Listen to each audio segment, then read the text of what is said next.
indeed, today we're talking listings on the Johannesburg Stock Exchange. Now, one of my market commentators, when we were talking about this issue, actually used a word I had last heard in more than a decade, used by the Queen of the UK when she spoke about, I think it was 1997 when Princess Diana died, and just talked about it being an annus horribilis. And he used that word to describe how difficult things were on the JSE. And I want to try and pose that question to Lauren. Good morning and welcome. Thanks, Godfrey. Would it be accurate to describe the number of delistings that we saw last year as perhaps as bad as that? Godfrey, I think one really has to look at the nature of the delistings. Looking at last year, we saw 25 delistings versus 20 in 2008. A lot of those were really a cleanup act. The JSE has been going through a cleanup process for some time because of the historical type of listings that originated from the DCM and the VCM board. More cleanup act than really companies with fundamental problems, and companies that should never have really been listed in the first place because the quality controls weren't there. And I think what one really does have to point out is that the value of delistings last year was 18 billion, whereas the value of new listings coming onto the board was, and new listings coming onto the board that was 10 in total, was sitting at 96 billion. So the value brought on far exceeded than the value we took off. Went out. Yeah. Would it be accurate to say you also encourage some of those people, some of those companies that were going out to perhaps shoo out rather than actually have their listings terminated by you? Most of them would have been companies that have been suspended for some time. So that was really the cleanup act. You know, we can't really force companies to delist. It's got to make sense for them to delist. And I think given the markets that we saw last year, another reason for a lot of the delistings coming through were the multiples at which some of those companies were trading. Right. It was really just opportune for management to buy back those companies and take the company private again. And not surprising, last year we saw just 10 new listings versus 23 in the previous year, which of course is reflective of the weak state of the economy and the stresses that companies were facing. Now, you're talking this year about potentially increasing the number of listings, obviously benefiting from the upswing that we've seen in the market. How many? Can I put your head on the block and say, do you expect this year? Godfrey, very difficult to give you a number.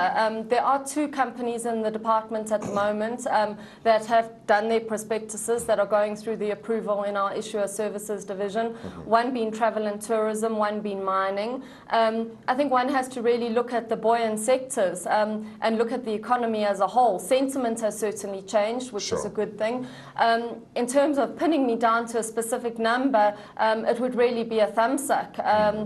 So many things affect 10 that we saw last year? We hope it should be, given the fact that that the economy is looking better. Interest rates are obviously very low at the moment, which should force more cash back into equities for higher returns. Foreign investment at the moment is really big. We're looking at sort of record numbers versus outflows last year this time. All those things point in the right direction for new listings. Multiples have again shifted up, which means that new listings coming on will attract better multiples, which is more incentive for private owners to sell. So everything's pointing in the right direction, but I think one also has to be careful not to overestimate the recovery. But yes, we have been working on many. Last year we never saw a drop-off in terms of companies we were seeing. We've been working on a lot of listings that should come through.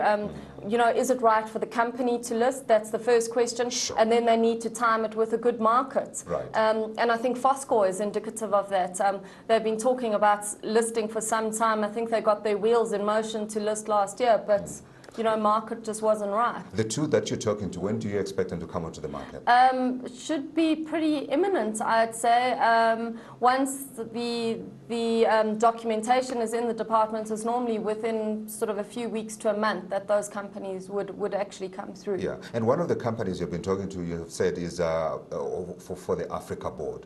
Now, why has it been so difficult for you to break into the African market? Because I can think of any number of reasons why companies should find it attractive to come onto the Johannesburg Stock Exchange, particularly coming from the continent where there's low liquidity, low visibility in terms of attracting investors onto the stock and that kind of thing.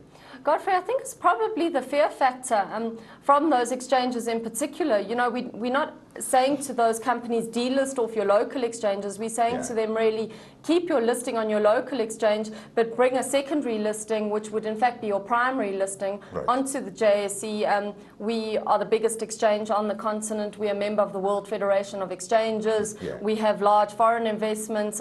Investors are comfortable with the JSE. And in turn, that should bring liquidity to your stock on the local listing. But it's really that fear factor that I think those exchanges are going to lose some companies, possibly lose out, as companies would then, investors would rather then trade on the JSE than the local bourse.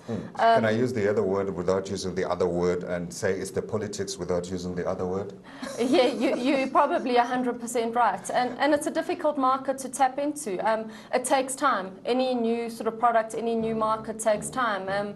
But I think we will see it gain some momentum. But how many are you targeting this year? For the Africa For the board? Africa board. Difficult to, again, peg a number. Same reason as we can't peg a number to listings in general. But we're actively in those markets attracting companies.